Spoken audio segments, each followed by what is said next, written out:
You've probably been there. You start a conversation with someone you love, and before you know it, the room is tense, words are said, feelings are hurt, and you leave wondering, why did I even say that? Handling tough conversations is like walking a tightrope over a pit of landmines. One misstep in a relationship could seriously take a hit. The crazy part, most of us go on into these conversations with the wrong goal in mind from the beginning. We think winning is the answer. Today, I'm sharing a 10-step framework I've learned through the years of mistakes, arguments, and honestly, some tears to have the conversations that matter without destroying the relationship in the process. And here's the kicker, a lot of it goes against what your instincts might tell you, but you will not win every argument. That's not the point. The real win is keeping the relationship intact while still addressing the tough stuff. Stick with me because by the end of this episode, you'll know how to do that exactly. We're going to break this into 3 sections. We're going to talk about pre-conversation, the actual conversation, and post-conversation. Right off the bat, never, ever, ever have a tough conversation when you're overly tired. Having a hard conversation when you're wiped out is like a kiss of death for your relationship. And our sponsors over at MyPillow can help you with that sleep part. So we're going to check in with them for 60 seconds, then get right into it. Gentlemen, we're a MyPillow household. I have dozens of MyPillow products that I use every single day. In fact, I just had lunch with my family and I was using MyPillow dish towels because I grew up with cup towels instead of napkins, because MyPillow makes everything I need as far as towels and sheets and sleep and stuff, all those good things you use for a house. We're proud to have Mike Lindell and MyPillow as the sponsors of our show. You can go to mypillow.com and use the code THRIVE for up to 80% off your order, plus free shipping over $75 for our listeners. On top of that, Mike Lindell frequently has all kinds of deals going on, and they have some amazing deals right now on Percal bed sheets that are too good to last, and they're first come, first serve. They're like $29.88 for a set, any size, any color. So jump over there, get what you need so you get the sleep you need at night. Because, like I said, having conversations when you're exhausted, bad. Now, let's get back to our show. The Driven to Thrive broadcast, purpose, growth, and lasting impact for men. Helping men go from living to thriving, purpose-filled, intentional lives. Welcome to the Driven to Thrive broadcast, purpose, growth, and lasting impact for men.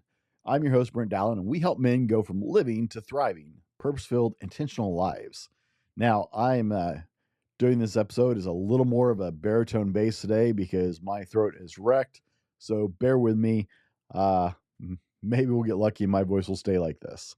So guys, we want to start with the pre-conversation. So I've got 3 questions for you that you need to ask yourself before you get into a tough conversation with anybody else, because the successful conversation actually starts before you ever have the conversation.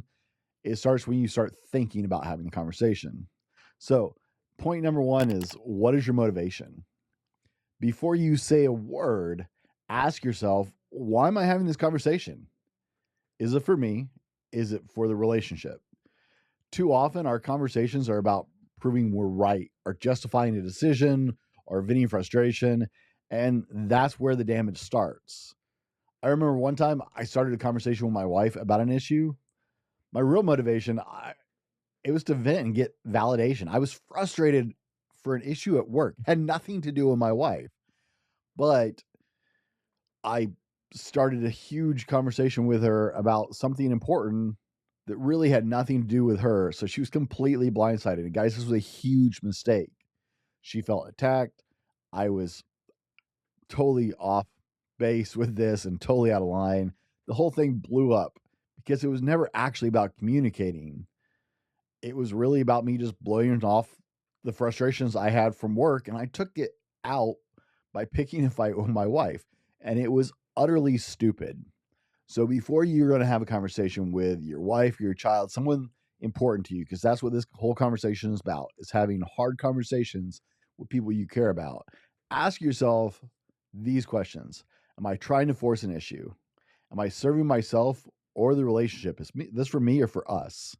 Is it actually important to have this conversation? Is the conversation even necessary? Or am I just looking for a way to blow off some steam? If your motivation is self serving, the conversation is already set to fail, and you should bail right here and now. Start here, and you're going to give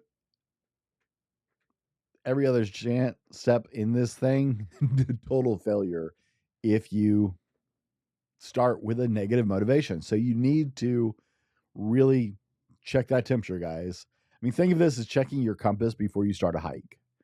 With the right direction, even, or I should say, without the right direction, even the most careful steps can get you lost. It can lead you off the trail. And here's the thing, most people never stop to check their compass before a conversation, which is why so many talks blow up before they even really start, and you don't know why. Now, knowing why you're talking is one thing, but do you want to win the conversation or preserve the relationship? You see, the next question will completely change how you show up, and most people get it wrong. So, the second part of this whole process is it more important for you to win or to maintain and protect the relationship? You see, we have a lot of conversations that are unnecessary when we were looking at our motivation, right? Do we really even need to have this conversation? Winning belongs in sports. It belongs in debates. It belongs in actual arguments, like not a conversation. But tough conversations with loved ones, no, it doesn't. Okay. The goal is connection, understanding, and moving forward together as a couple in a real conversation. So, for example, sometimes I want to get my way in a discussion, right? Because we do, right? We're humans, and sometimes we just want to get our way.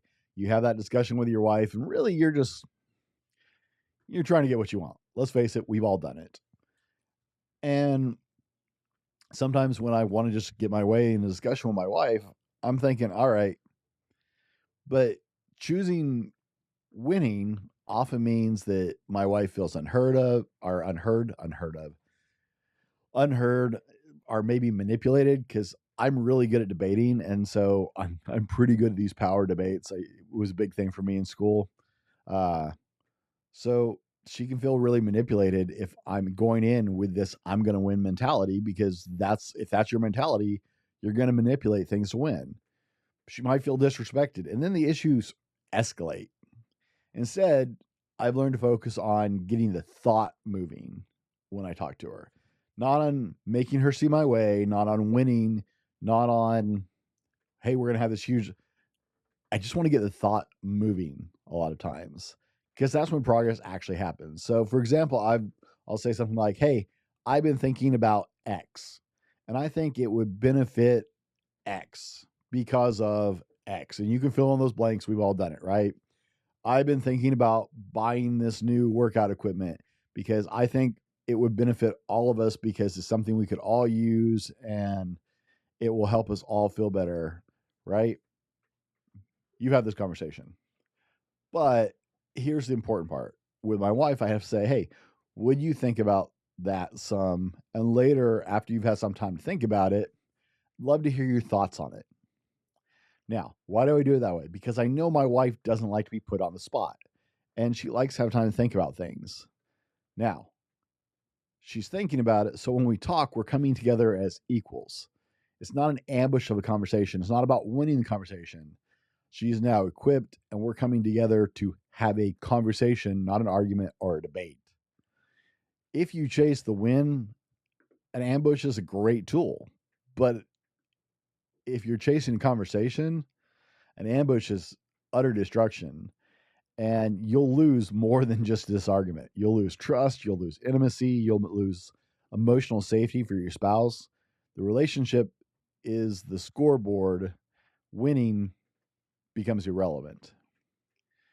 Even if your motivation is pure, right? We're not trying to win, because winning can and will erase all good intentions. Think about it. The very fact that there's a winner in an argument means there's a loser, guys. So it's no longer a communication. I'm beating this one to death, but it's really important, because as men, we like to win at everything. And this waylays so many healthy relationships. So even if your motivation is pure, trying to win can erase all the good intentions.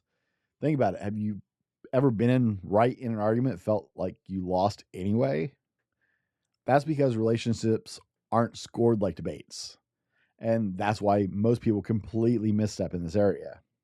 Here's the secret, right? Mindset alone won't save this conversation. Even when your intention is straight, if you don't know how the other person processes information, all your prep work is going to fall flat. So let's dive into that next. The third step in this system is, what's the best way to communicate with this person? Now, you might be communicating with your spouse, you might be communicating with one of your kids. This is applicable to both. You might be communicating with your best friend, still applicable. You're not talking to strangers. You already know what works and, more importantly, what doesn't in a conversation with this person that you're thinking about having a conversation with, right? We still haven't even started the conversation. This is the pre-conversation. This is really important because the conversation goes really sideways or on track based on these 3 steps. So this same conversation with one person could go fine in the morning or blow up in the evening based on the best way to communicate with them. Timing, method, and environment matter. For example, my wife knows that trying to discuss a tough topic with me as my head is literally hitting the pillow is a disaster waiting to happen. I'm not going to remember the conversation, and we might as well not have had it. Interrupt me at work? Bad idea. Standing over my wife while she's working on something for a client? Even worse idea. Choose your timing and method based on how they best receive communication, not your own convenience. Like I said, it takes forethought. Choosing the right context is as important as the words themselves. So set the stage and you massively increase your chances of productive outcome. Now, I actually take another step in here, and you guys can take this or not. I'm a Christian, and so for me, anytime before I get into a big conversation with my wife or my kids, any kind of major tough conversation, I stop and pray about it before the conversation. And it doesn't have to be formal. You don't have to say certain words. It just helps me to get my head and my heart in the right place and calm and focused and empathetic if I take some time and pray about the conversation before it ever happens. Because then I know I'm going to it with the right kind of attitude. So you've already got your motivation and your mindset aligned. And this last step was all about delivery, because even the right words can fail if you pick the wrong time, the wrong place, the wrong tone. You know what we're saying. Think of it like this. A message in a bottle is utterly useless if it lands in the wrong ocean or if it lands on an abandoned island, right? Location matters, right? Location. That's how business, right? But yet timing and delivery are just the beginning. Humans are wired in fascinating ways, and understanding the brain behind the person you're talking to can actually flip a conversation from tense to productive. So that's what we're going to dive into next as we move into the actual conversation part of this 10-step process. The next 5 tips are for the conversation, and it starts with respecting the underlying biology and brain chemistry of another human being. Why am I talking about biology and brain chemistry? I know not everybody is Andrew Huberman, and I'm certainly not, but there are some basics that you absolutely have the power to understand without spending umpteen years in college. For example, people process information differently. Some need emotional connections, some need logical facts to process. How we position ourselves physically also communicates a lot in this conversation. So, like, for example, I process best side by side while walking or doing some manual labor with my hands, like something menial. I can articulate my feelings better. It just works better for me. Conversely, my wife processes better sitting down face to face with like notes or where she can reference something and totally be in the conversation. And then there's the words you're using. Women often respond better to emotional language, things like I feel, I think. Men often respond better to facts. Research shows statistically it is, right, definitive, it is. It's part of the hardwiring of our biology and brain chemistry. Men frequently experience conversations better like I do, and that is side by side, not looking at each other, but doing something together. Women, for the most part, not everything, but there's always exceptions, process better face to face. And this is the way we communicate best. Understanding how that person that you're going to talk to is going to absorb information keeps the conversation from derailing.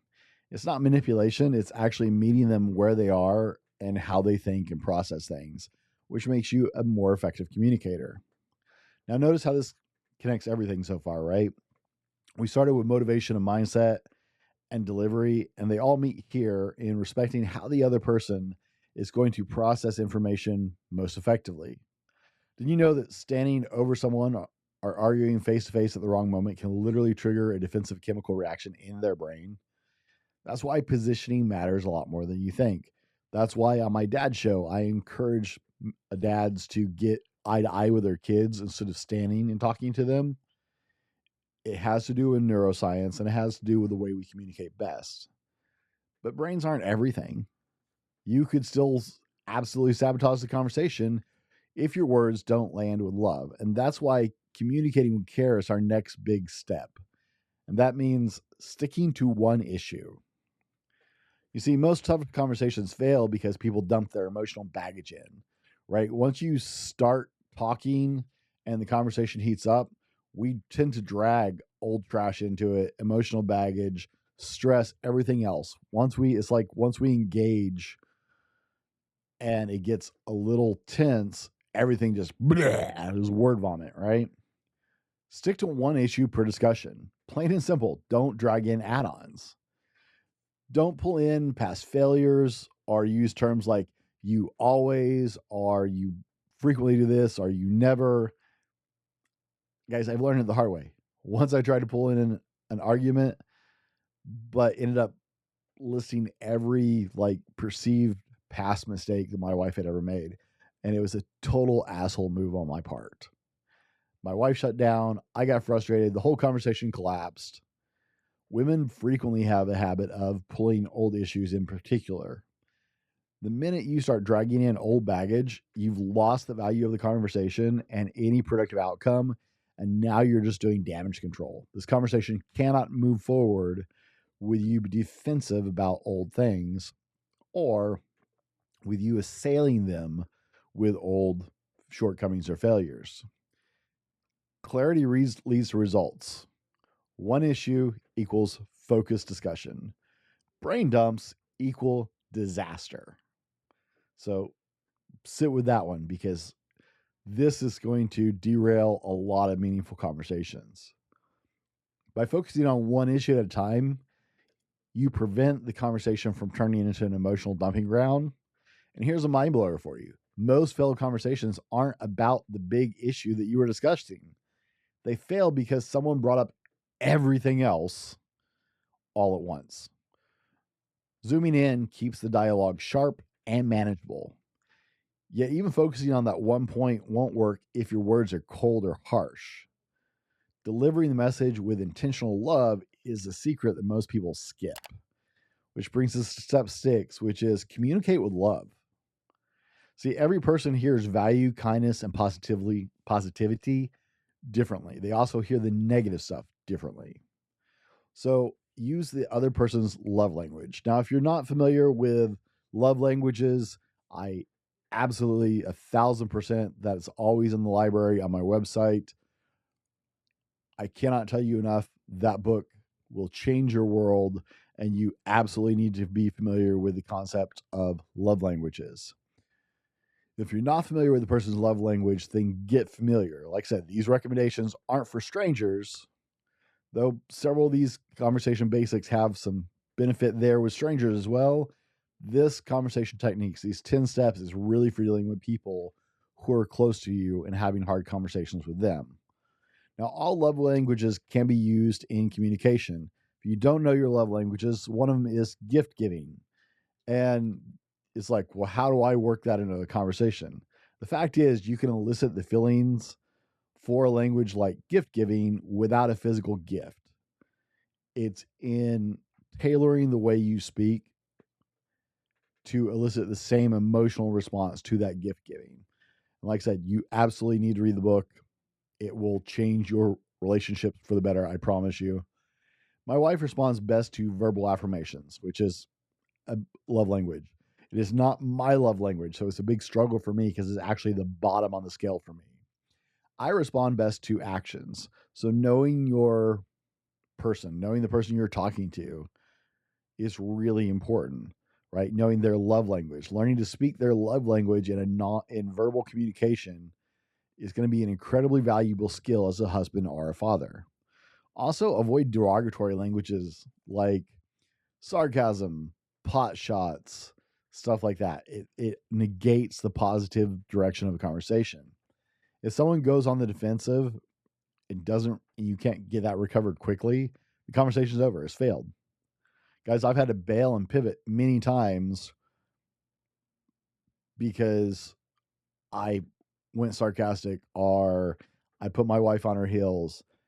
And at that point, it's just damage control. I'm prioritizing the relationship over being right and just trying to undo the mess I just created instead of having the conversation, because the conversation's over at that point.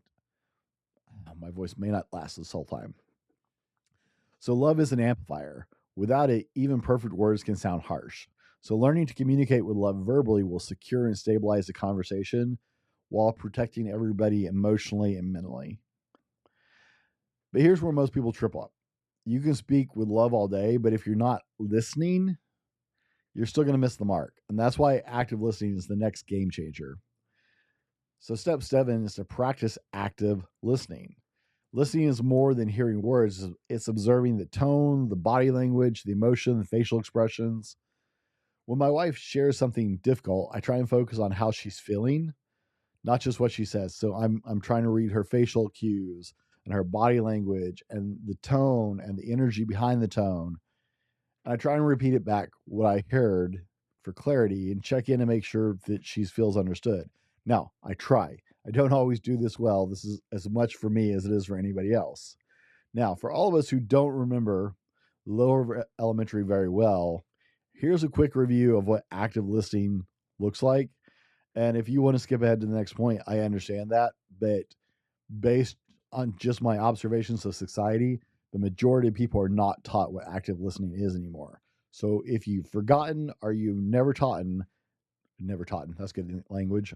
If you were never taught, here's a quick review of what active listening actually looks like. Listen attentively and observe. Watch for nonverbal communication as well as making eye contact.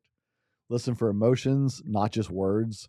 When someone is conveying a message, there are two meanings together: the content and the feeling or attitude under the message. Pay attention to the tone of voice and facial expressions. Do not start thinking about your response instead of listening to them, which is what most people do these days. They don't actually listen. Ask clarifying questions as appropriate. Summarize in your own words what was expressed and verify that with the speaker. Respond to what was said after listening. When the response is appropriate, the listener should respond to the feelings of what was said, not just the words. And in this way, the speaker feels understood and empathy is established. Open up the dialogue by continuing until by listening to their response to what you said and go back and forth, right? This is the way an active listening conversation goes. Until we all know that we are on the same page and have been heard clearly, and communication is clear. That is active listening. Guys, mastering that alone will help you in business, personal, and professional worlds. Guarantee it. Active listening prevents misunderstandings and ensures everybody leaves the conversation all on the same page. Active listening is actually the bridge between intention and understanding. Without it, you're just talking into space. And here's something crazy. Studies show that we only remember about half of what someone actually said, and even less of the feeling behind the words, because most people are so busy formulating their next response, they're not actually listening to anybody at all, which is why we have so many misunderstandings these days. It happens in the professional and personal world, and it happens in every relationship all the time. And it's something we all need to work on. And it's something that will change every relationship that you have. Listening well changes everything. Still, even with perfect listening skills, Your ego can hijack the process. Most people think listening is enough, but it's not. Drop the ego is step 8, and it might feel a bit uncomfortable because nothing kills honest communication faster than your pride.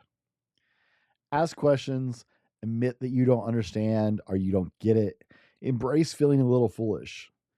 Ego short circuits the entire process. My friend Annie and I were talking the other night. We had a great conversation.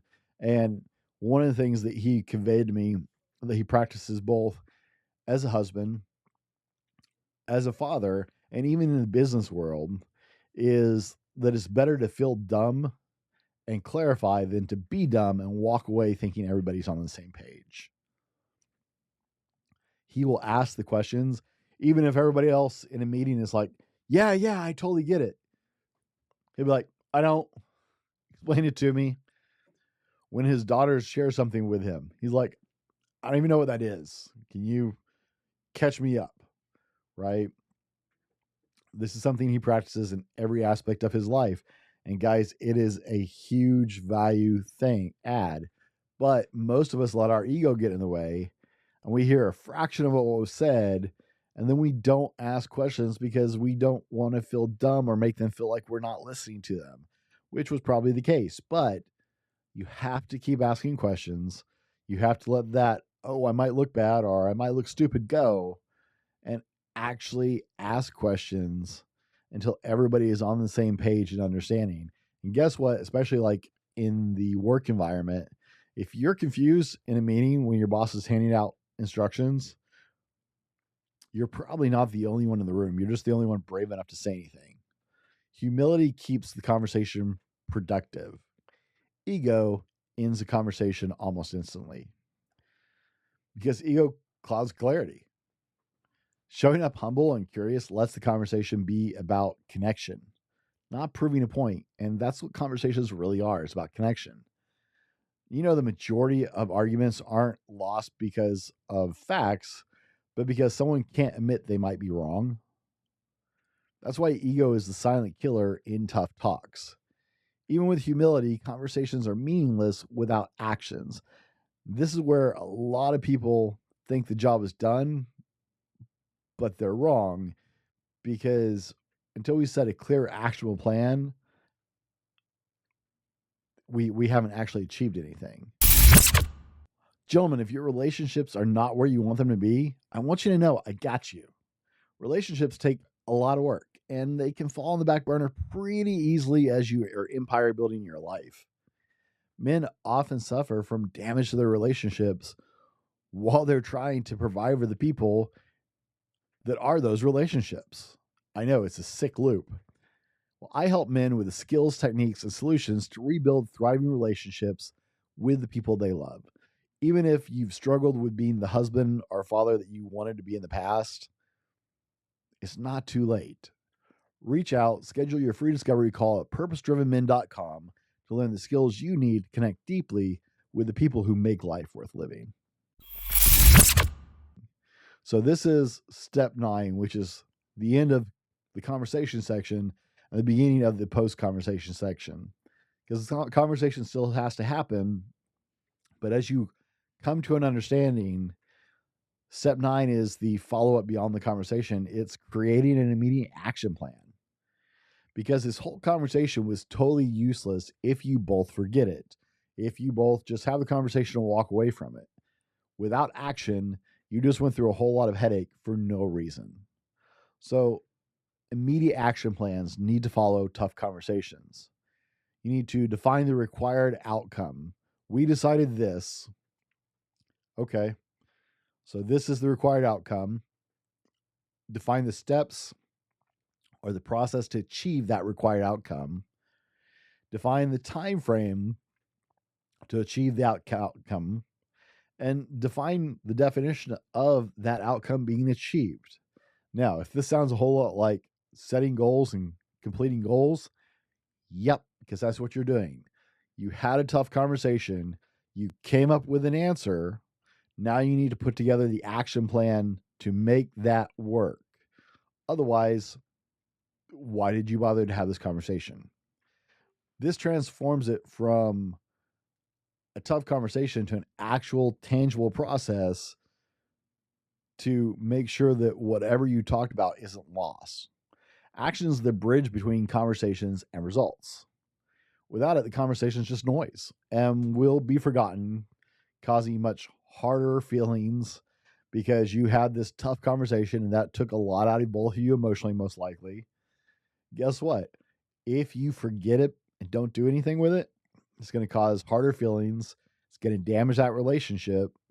You went to all this trouble to have the hard conversation. So letting all that work go to pot will absolutely ensure future issues. Pro tip, write it out. This process, this action step, write it out. Your brain is not good at storage. Even if you have a great memory, your brain is not good at storage. Your brain is great at ideation and creativity. It's not a endless story vault, okay? I have multiple 8 and 16 terabyte storage drives on my computer desk right now as I'm recording this.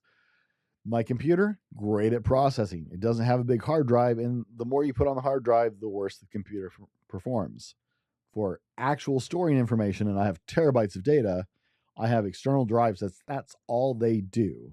Likewise, your brain's great in the process and can hold a little bit of memory, but if you want it, you got to put it in something that stores it, and that means writing out the idea, writing out the action plan, because now you can remember it. You have a plan in front of you. You can put it somewhere. And now you're more likely to follow it up because just by writing it out, you increase the likelihood of achieving that plan by 54% just by writing it down. No kidding. So as an action plan turns talk in a change, without it, a perfect conversation is just a warm memory. So you might have had a great conversation, but without action, once again, why? Most people never map out who does what by when or how they'll know it will work. So everything kind of drifts unresolved and then it just becomes unresolved issues in your relationship. But even a plan isn't quite enough if you don't circle back and make sure it worked. That's why step 10, the after action report, is what separates people who learn and grow from those who repeat the same mistakes in the relationships. Now, all of this can be done, like I said, with your wife, your best friend, your kids. This after action report is important. Check in to ensure accountability and clarity, right? As you're creating your action plan, the last step of that should be scheduling an after action report. Set that date to review your progress, adjust and refine, and reaffirm them with understanding. That reflection closes the loop and prevents old patterns from sneaking back in. You had a hard conversation. Now you're moving to a resolution and bringing this whole process together to make sure that that conversation carries the value that it was supposed to have. The after action report completes this loop and makes accountability tangible. It reinforces understanding. It strengthens trust because y'all didn't just talk about it. You did something about whatever it is. We only have hard conversations when something actually needs to be done. So think of it as closing the circle. Without it, even the best conversation is just words floating in the air. So when you combine motivation, strategy, empathy, listening, humility, and follow-up, you don't just handle tough conversations, you've transformed them into opportunities for deeper connection and lasting results in your relationship. And that, my friend, is the real win. So let's zoom out just a little bit as we wrap this up. Start with your clarity on why. Prioritize your relationship over winning. Communicate thoughtfully with active listening and leave the ego at the door. And then follow up with action and reflection. Tough conversations aren't about proving a point. They're about protecting what matters most, your relationship. Handle them well, and they'll become opportunities for understanding and connection and growth, not conflict. Handle them poorly, and you could become a statistic as far as your relationship. So the ball's in your court, guys. This 10-step process is backed by science, is backed by all kinds of peer-reviewed studies. I put this together after years and years and years of studying communications and working on communications and years of mistakes in my own marriage and trying to refine the way I communicate with my wife and my children. I know it seems like a lot, but it will absolutely transform your relationship when you have to deal with hard conversations if you do it the right way. They won't be scary anymore. They're going to be things that make your relationship stronger. Guys, that's it for today. Be better tomorrow because of what you do today, and we'll see you on the next one. The Driven to Thrive broadcast: purpose, growth, and lasting impact for men. Helping men go from living to thriving, purpose-filled, intentional lives. Disclaimer. MyPillow, like any other source, cycles promos. Because of the extended life cycle of a podcast, the immediate promotion that you heard mentioned in this episode may no longer be in effect when you hear it, because you could be hearing this 5 years from when I recorded it. However, as long as MyPillow is a sponsor of the Driven to Thrive broadcast, our show, our promo code THRIVE is always good for up to 80% off your order and free shipping on orders over $75. No matter what you hear in this episode, as far as the current promo, Thrive is always good as long as MyPillow is a sponsor of the show for up to 80% off your order and free shipping over $75.